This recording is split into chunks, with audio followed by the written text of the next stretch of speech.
¿Listos para aprender?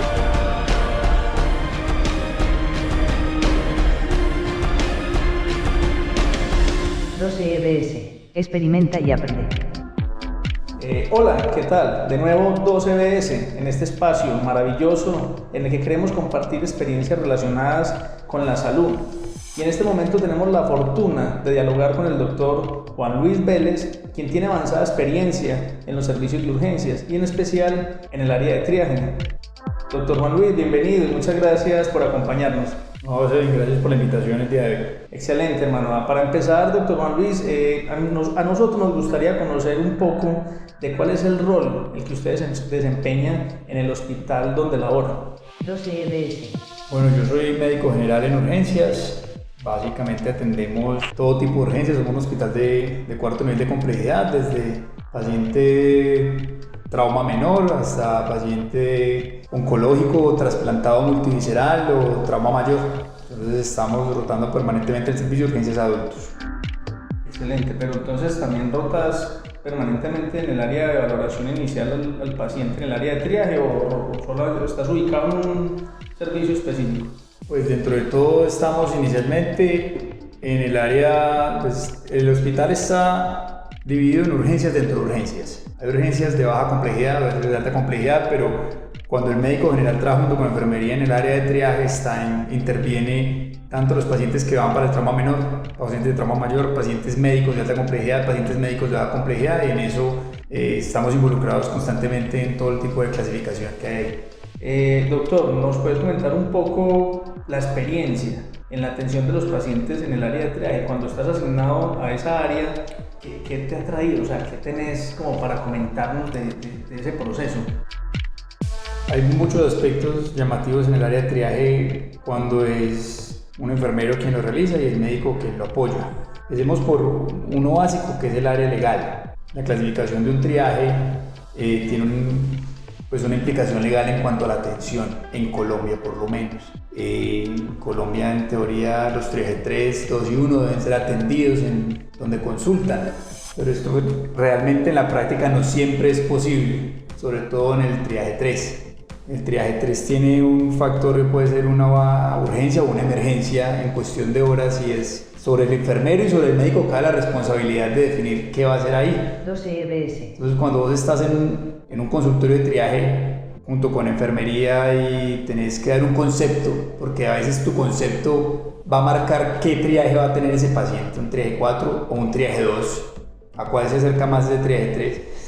Entonces, pues es bastante complejo porque tenés que hacer una valoración médica muy rápida, pensar un montón de escenarios, cosa que para eso no está hecho el triaje, pero das como un pedazo ahí de orientación para que la persona que está haciendo el triaje con su algoritmo basado en riesgo y vos pensando qué pudiera haber ahí, qué pudiera haber más al fondo o qué no pudiera haber, tenés que dar un concepto y al mismo tiempo no comprometerte. Entonces es una situación que se vuelve paradójica porque tenés que clasificar la emergencia de un paciente y luego tenés que decir, pero qué tan emergente es para poder trabajar en este sistema de salud.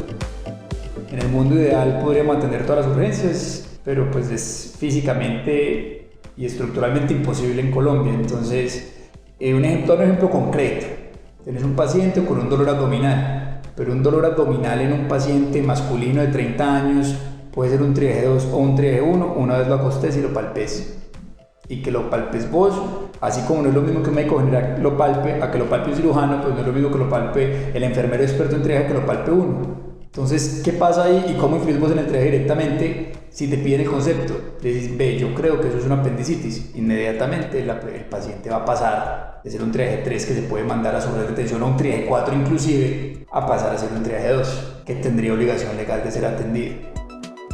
Entonces hay una brecha muy delgada entre qué tanto va a influir el médico en el triaje, como no va a influir. Digamos, si en ese momento el médico está sesgado en que es una apendicitis, y puede no serlo porque vos no tenés ni la sensibilidad ni la experticia para decir qué es, pero le decís eso al enfermero y entonces la persona o el que esté haciendo triaje con qué tranquilidad va a colocarle de acuerdo al algoritmo eso y ya completamente está sesgado en que va a ser un triaje 2, sin importar los antecedentes, sin importar los signos vitales, simplemente porque vos sesgaste el triaje de la persona. 12EBS. Es decir, que ahí influye también el hecho de que el enfermero o la enfermera que esté realizando la clasificación pues induzca a un diagnóstico. Totalmente. Sabemos que el triaje no es solamente valoración de y riesgo. viceversa, vos podés inducir el triaje también directamente. Entonces, lo mismo, la experticia de, como todo se vuelve el ojo clínico, el médico, el ojo clínico, el enfermero, nosotros en un hospital de la complejidad que manejamos, no es lo mismo un dolor abdominal en un paciente trasplantado, en un paciente recién trasplantado, en un paciente trasplantado de hace años o en un paciente que es oncológico, que está en quimioterapia activa, que no está. Entonces todo eso de alguna forma u otra va a influir. Por más objetivo que usted quiera hacer el triaje con sus algoritmos de riesgo, cuando tiene la experiencia y visto cosas que ha pasado y ha visto pacientes de ese tipo, pues va a influir directamente en la clasificación que usted haga de triaje. Nunca va a colocar un bajo riesgo cuando tienen antecedentes de alto riesgo.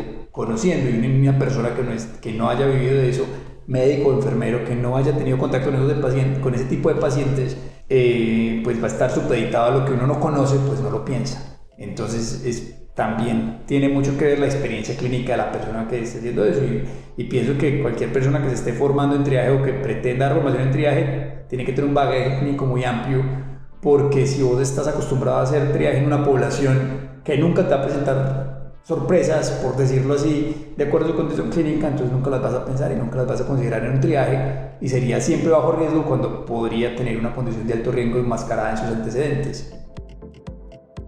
Ya, perfecto. O sea, tu respuesta, doctor, va muy hilada a la pregunta siguiente y es relacionada con los factores que favorecen o desfavorecen la atención en los servicios de urgencias, especialmente en esa área, porque estás hablando de bagaje, experiencia por las personas que están realizando la clasificación de la urgencia y se ha visto, al menos por normatividad, que deben de tener al menos un año de experiencia y pues uno no sabe si en un año van a alcanzar todo ese bagaje en la atención del paciente crítico, si estamos hablando de un tercer o cuarto nivel. Ahora, cuando son un primero o segundo nivel, pues qué experiencia van a alcanzar y que después vayan a un cuarto nivel a hacer este tipo de tareas.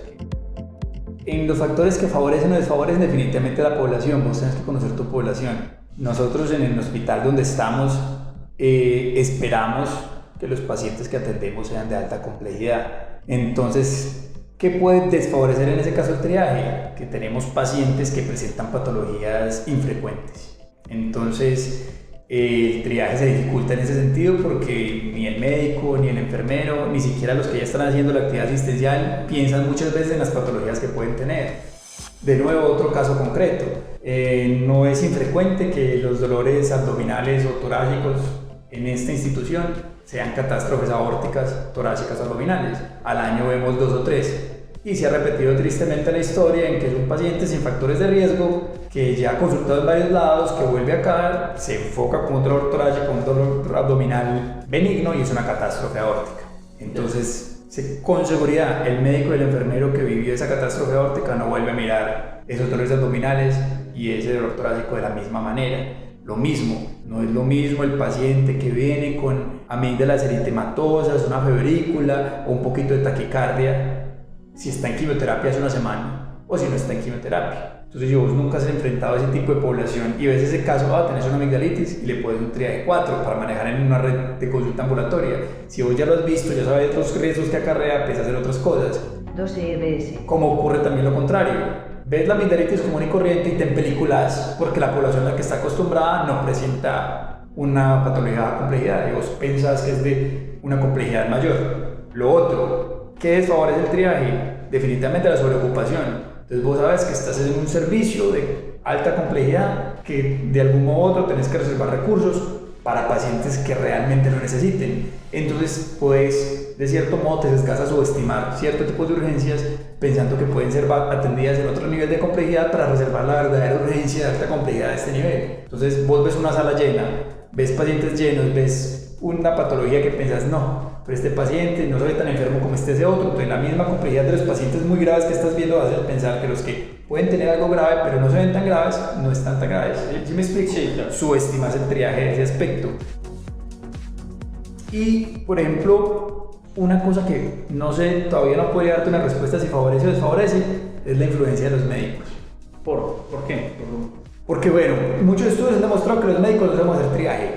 Muchas veces los médicos nos sesgamos en el triaje porque intentamos hacer una consulta médica, no una consulta de triaje, y para los médicos es difícil desligar eso. Entonces queremos entrar a un paciente de urgencias con diagnóstico y no valoramos el riesgo.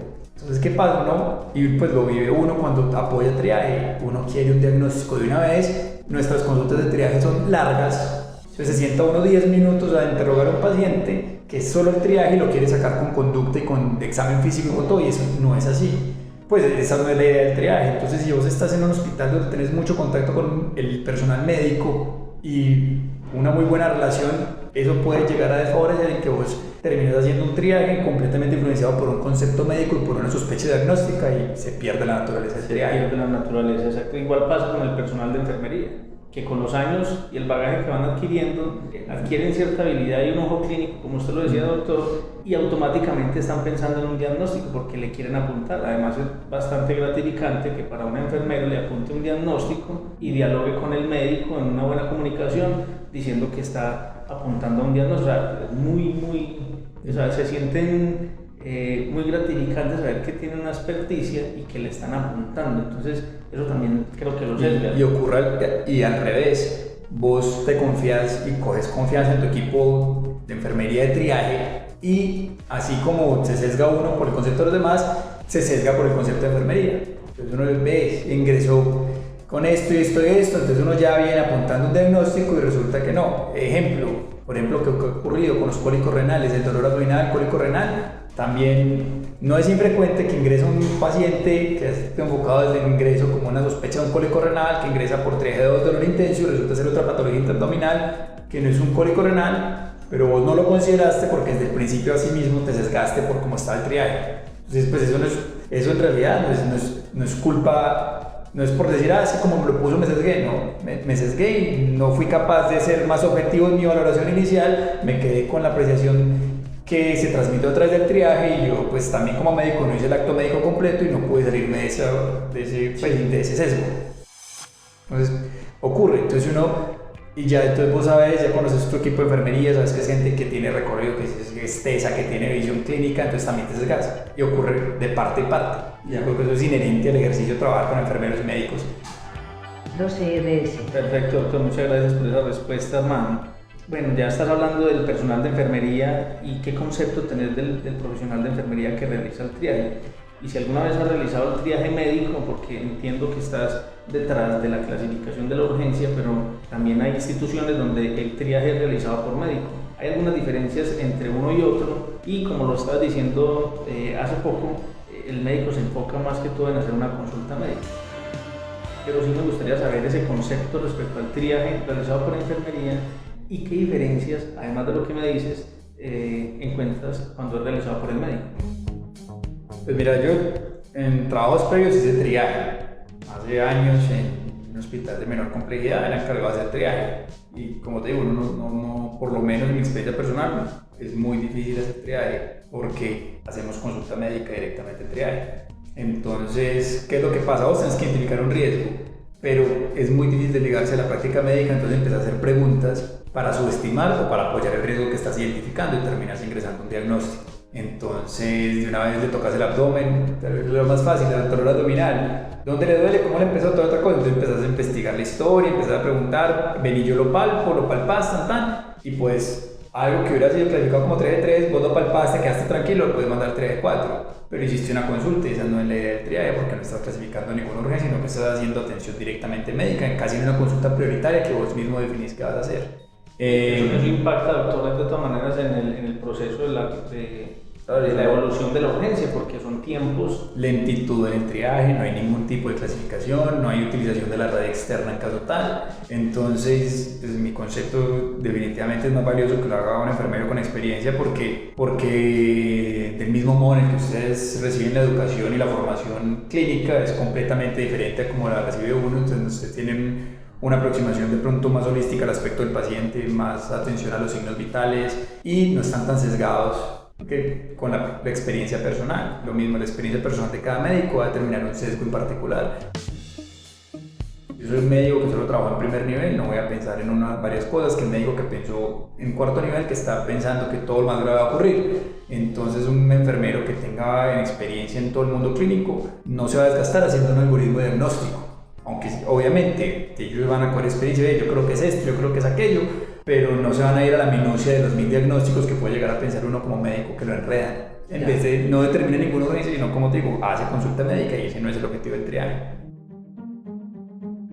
Ya, perfecto. En algunas otras entrevistas, hablando con directamente el personal que está en el área de pretriaje, es decir, el personal auxiliar, tecnólogos de atención prehospitalaria y enfermeros que realizan el triaje, encontramos que se presentan algunas dificultades respecto a la comunicación con el médico que está detrás de la clasificación, ¿cierto? Hay unas variantes que vemos y es cuando el enfermero es intrusivo y tiene demasiado empoderamiento sobre la clasificación, que prácticamente, como usted lo dice, induce a que realmente sea lo que él esté pensando y eso pues, no favorece a la clasificación. Y lo otro es que hay personas que no tienen la suficiente experiencia y cómo operar, o sea, el médico que está detrás, al ver que está un paciente de entrada o mal clasificado, o cómo se puede mejorar esa parte, cómo los abordas en ese momento como para que, venga, esto está mal clasificado, porque, qué tipo de capacitación tiene, o sea, cómo están trabajando en estos momentos, cómo lo ves pues, desde ese punto de vista. A ver, con las malas clasificaciones, tanto como para sobremencionar el tipo de urgencia o como subestimar el tipo de urgencia, ahí yo creo que es algo cuestión clave en la comunicación entre el médico y el personal de enfermería.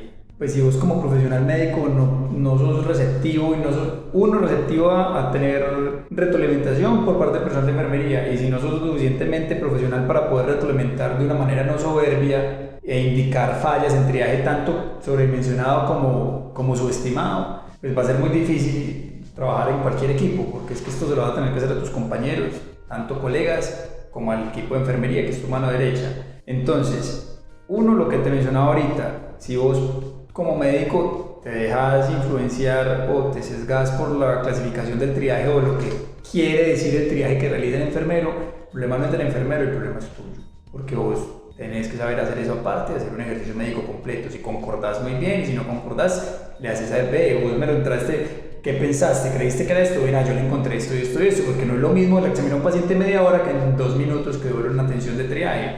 Lo otro, lo más sencillo es cuando una urgencia está sobredimensionada y vos la analizaste y te diste, ve, pero esto, entonces por tanto, lo que consideraron triaje como un alto riesgo realmente es un bajo riesgo.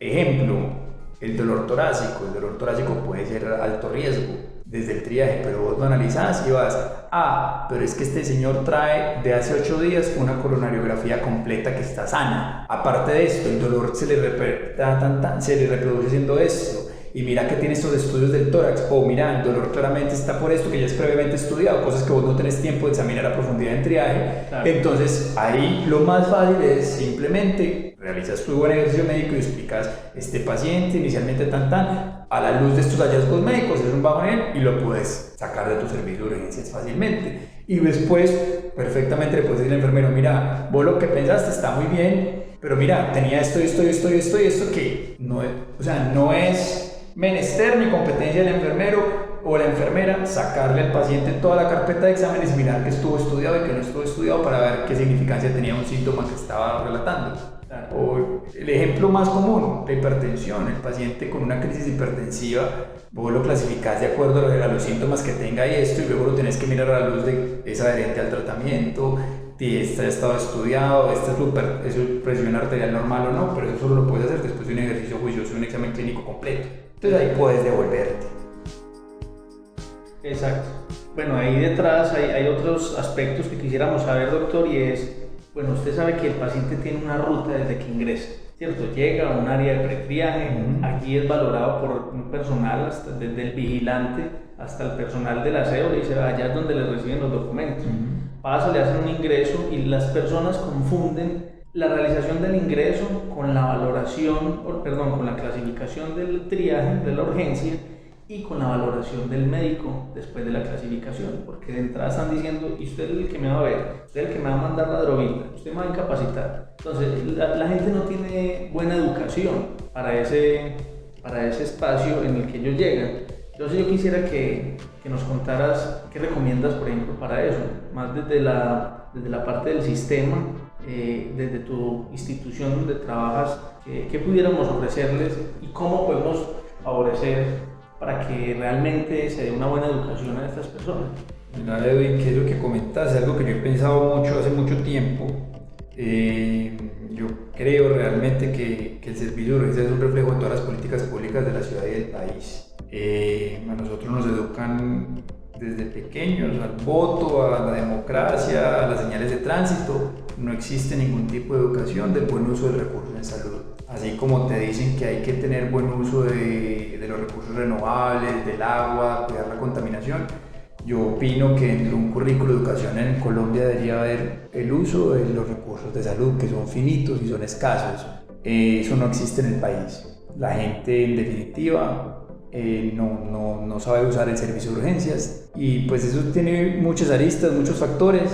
A veces el servicio de urgencias, tristemente, por culpa de este sistema de salud desgraciado en el que estamos inmersos, el servicio de urgencias es la única herramienta para suplir las falencias del servicio ambulatorio priorizado. 12 EBS. No es raro la consulta para realizarme la resonancia que no me han autorizado, la consulta en urgencias para valoración por el especialista que no he podido ver hace un año, o la consulta secundaria que no lo vio el especialista y se descompensó una patología que manejada hace meses hubiera sido perfectamente manejable y curable, o por lo menos controlable, y ya consulta en momento irreversible. Las personas no están educadas en el uso de servicios de urgencias. Entonces esto ya que es culpa de las personas ignorantes, es culpa de todo un sistema educativo que tiene grandes falencias. A las personas no consulta cuando debe consultar. La gente, el abuelito se le duerme en la cara y se le duerme el brazo y no vienen en ventana para poder atacar ese evento cerebrovascular. A las personas le duele el pecho y esperan en su casa 5 días a que se les duela el pecho,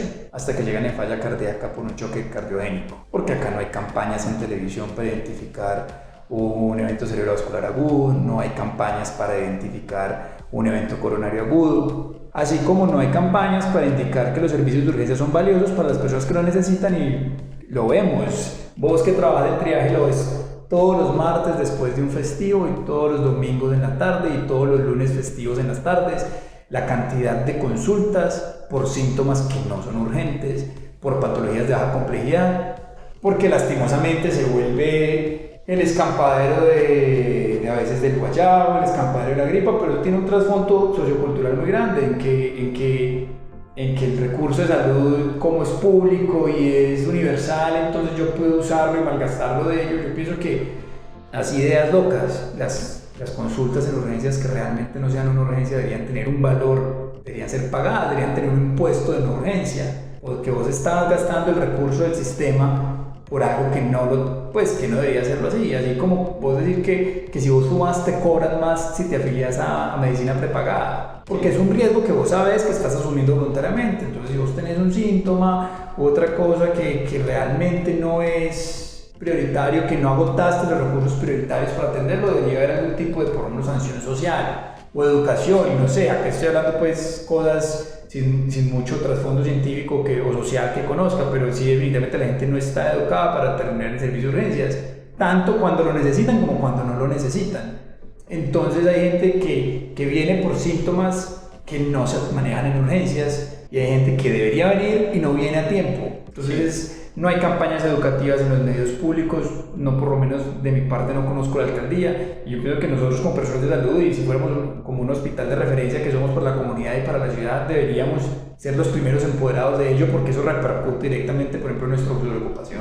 El tiempo que vos gastas mirando a un paciente para decirle, mira, ese síntoma no es de alarma, tú estás completamente bien, esto no es por urgencias, se podría ver con campañas, hacer medir impactos pre y post y otras cosas, y para que la gente aprenda a querer los servicios de urgencias. No sé si vos o habrás pensado o cómo tomes, pero la relación de las personas con los servicios de urgencias es aversiva, es repulsiva. Sí. La gente no quiere a los servicios de urgencias, la gente le tiene pereza a los servicios de urgencias, y no es porque sean servicios de enfermos, porque se asocian con maltrato, con sobreocupación, con no resolución real de las urgencias, y está la famosa frase de me tengo que estar muriendo para que me atiendan. Exacto. Y eso debería cambiar. Es sociocultural esa parte de... En otras partes del mundo el servicio de urgencias se ve como una opción cálida y de ayuda, y para que la gente acude realmente a situaciones de emergencias. Entonces, pues eso tiene tanto de largo como de ancho, pero empezando habría muchas campañas que podrían impactar positivamente a eso. Entonces no debería ser recriminativo, entonces me atienden cuando me esté muriendo, sino al contrario, gracias porque me atienden cuando me estoy muriendo. gracias que tengo que esperar en urgencias, gracias que mi urgencia no es inmediata. Cuando uno informa las salas de espera de la ocupación, uno informa, atendemos no en orden de llegada, sino en rango de urgencias y se informa, puede esperar en urgencias, es afortunado porque puede esperar. Mientras está en acá usted esperando, hay gente adentro debatiéndose por la vida y la muerte. Sí, eso es realmente valiosísimo y más dejarlo en esta entrevista como para que las personas que la estén escuchando, sean personal de información, estudiantes de medicina, estudiantes de enfermería o quienes vayan a realizar esta tarea de la clasificación de la urgencia, pues realmente entiendan que hay unos vacíos políticos y además sociales y también culturales para este tipo de escenarios. Eso, doctor, es un espacio en el que realmente cuando los pacientes llegan a los servicios de urgencias, hasta ahí son como las primeras barreras, ¿cierto? Porque usted pasa a una clasificación, el médico lo evalúa y determina pues como cuáles son esas condiciones. Hay algo detrás, doctor, y es cuando los pacientes ya son atendidos en las salas de los servicios de urgencia. Usted lo decía, hay diferentes espacios dentro del mismo servicio de urgencia, es unas urgencias seccionadas. 12 EDS. Entonces, cuando el personal ya clasifica al paciente y lo ubican en las diferentes áreas, en instituciones de tercer y cuarto nivel, las áreas están separadas en salas de observación, atención inicial, áreas de vías rápidas, de nebulizaciones, ortopedias, etc. Y hay otros que simplemente tienen un área general, una sala de reanimación y atención semicrítica y otros de observación nomás. Pero cuando llegan los pacientes a esas áreas y te das cuenta de que el paciente no está bien clasificado o que te lo entrega el personal auxiliar o de atención prehospitalaria con unos datos equívocos respecto a lo que escribió el enfermero del triaje, o que encontraste que ese paciente realmente no era para un área de reanimación sino para un área de vía rápida.